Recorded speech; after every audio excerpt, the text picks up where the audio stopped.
The Crimson Moon Blade. Jiro craved power. He wanted to rule the ninja clans. Legend spoke of the Crimson Moon Blade, a weapon of immense power. Jiro believed it was his destiny to wield it. He saw himself standing above all others, the blade dripping crimson in the moonlight. He would stop at nothing to possess it. Jiro had heard whispers. Rough men in a tavern spoke of mercenaries guarding a clue. He found them in a smoky den playing cards and boasting. Their leader, a brute with a scarred face, laughed at Jiro's demand. Jiro would take what he needed. He moved like a shadow. The mercenaries never saw him coming. Jiro was brutal, efficient. He left them groaning on the floor, broken and defeated. From the leader's limp hand he retrieved a small jade amulet, cold and smooth. This was his first step towards the blade. Jiro examined the jade amulet. It was intricately carved with a serpent biting its own tail. He recognized the symbol. It belonged to the Serpent Clan, masters of deception and forbidden knowledge. Jiro growled. He hated dealing with the Serpent Clan. Their tricks and treachery were a test of patience. He needed information.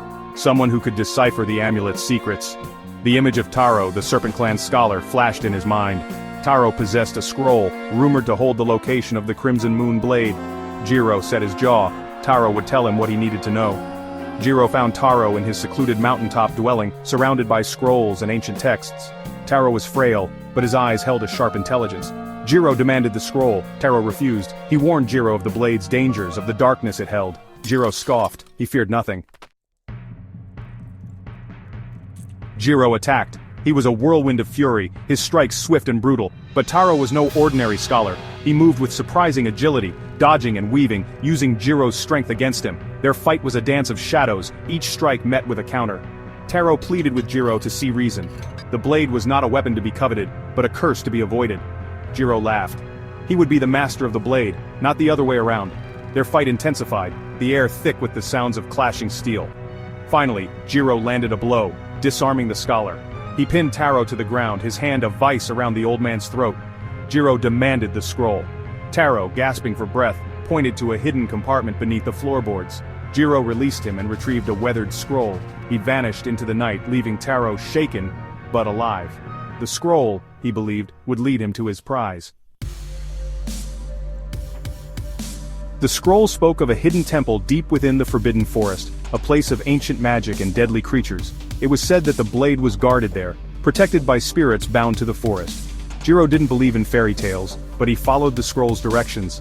He entered the forest with a sense of grim determination. The forest was alive, a symphony of rustling leaves and strange nocturnal calls. The air was thick with mist, and gnarled branches reached out like grasping claws. Jiro pressed on, his senses on high alert. He wasn't alone. He could feel eyes watching him, hear the whisper of movement in the undergrowth. He emerged into a clearing, the air heavy with a strange energy. In the center stood a weathered stone archway, overgrown with vines. Two figures stood before it, their backs to Jiro. Taro had anticipated Jiro's greed. He had sent his granddaughter Kaida, a skilled warrior in her own right, to stop Jiro. She stood beside him, her hand resting on the hilt of her katana. Section 5. A Ruthless Encounter. Jiro did not hesitate. He drew his sword and charged, his anger fueling his attack. Taro raised a hand, summoning roots from the ground to entangle Jiro, but he cut through them with ease. Kaida moved like a phantom, her blade a silver flash in the moonlight. Jiro blocked her attacks, but she was relentless, pressing him back. Taro joined the fight, his movements deceptively swift for his age. He wielded a staff with surprising strength, deflecting Jiro's blows and using his momentum against him. Jiro was outnumbered, but his fury seemed to grow with each passing moment. He fought with a reckless abandon, caring little for defense.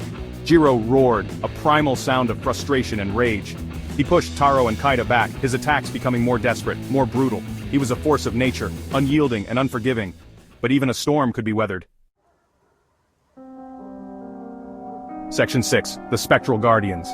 As the fight raged, the forest itself seemed to react. The air crackled with energy and ethereal figures began to emerge from the trees. They were the Spectral Guardians, ancient protectors of the forest, drawn by the violence and Jiro's relentless pursuit of power. Their eyes glowed with an eerie light and they moved with an otherworldly grace. The Guardians joined the fight, their spectral blades passing through Jiro, chilling him to the bone. He staggered back, surprised by the cold that pierced his very essence. Each touch drained him, his anger giving way to fear, but fear only fueled his rage. He redoubled his efforts, attacking with even greater ferocity. Taro and Kaida watched in astonishment as Jiro fought on, his movements becoming more erratic, more desperate. The guardians swarmed him, their attacks relentless, but he refused to fall. He was like a cornered animal, lashing out at anything that came near. He was consumed by his desire for the blade, blinded by his ambition. Section 7. The Blade's Power. Jiro stumbled back towards the stone archway, his vision blurring, his body aching. He was exhausted, wounded, but he had broken through. The spectral guardians dissipated, their energy spent. He stood before the archway, panting heavily, his sword still gripped tightly in his hand. He could feel it now, a presence beyond the archway calling to him, beckoning him forward. The crimson moonblade awaited. With a final surge of adrenaline, Jiro stepped through the archway and found himself in a small circular chamber. In the center, bathed in an eerie red light, rested the blade. It was more magnificent than he could have imagined.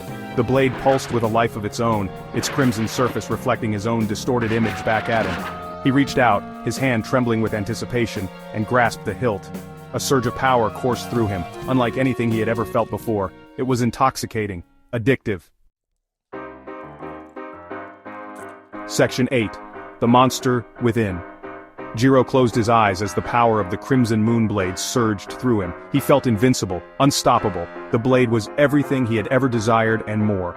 But as the initial rush subsided, something shifted within him. His reflection in the blade's surface was no longer his own. His features were twisted, sharpened, his eyes burning with a cold, malevolent light. Horns protruded from his forehead, and his teeth had lengthened into fangs. He had become a monster, a reflection of the blade's inherent darkness. His heart pounded in his chest, not with the thrill of victory but with a newfound insatiable hunger. He emerged from the chamber, his transformation complete. Gone was the cunning ninja, the warrior driven by ambition. In his place stood a creature of pure instinct, consumed by rage and a lust for power that knew no bounds. The blade had taken hold, twisting him into something dark and terrible. Section 9. The Price of Power. Taro and Kaida watched in horror as Jiro emerged from the archway, his transformation complete. Their victory now seemed hollow, their efforts futile. They had underestimated the blade's power, its ability to corrupt even the strongest will. Jiro, or what remained of him, was now a slave to the blade, a puppet dancing to its dark melody. Jiro lashed out, his movements no longer guided by skill or strategy but by pure, unadulterated rage. He attacked with the fury of a demon, cutting down everything in his path. Taro and Kaida fought back, their movements desperate, their hearts heavy with dread. They knew that the Jiro they once knew was gone, consumed by the very power he had sought to control. In the end, it was Jiro's own strength that proved to be his undoing. Consumed by the blade's power, he became a force of destruction, lashing out at friend and foe alike. He became a danger to everything and everyone, including himself. The Crimson Moonblade, a weapon that granted immense power but demanded a terrible price, had claimed its latest victim. The blade had won, as it always did. Jiro's story served as a grim reminder. True strength lay not in brute force but in wisdom and restraint.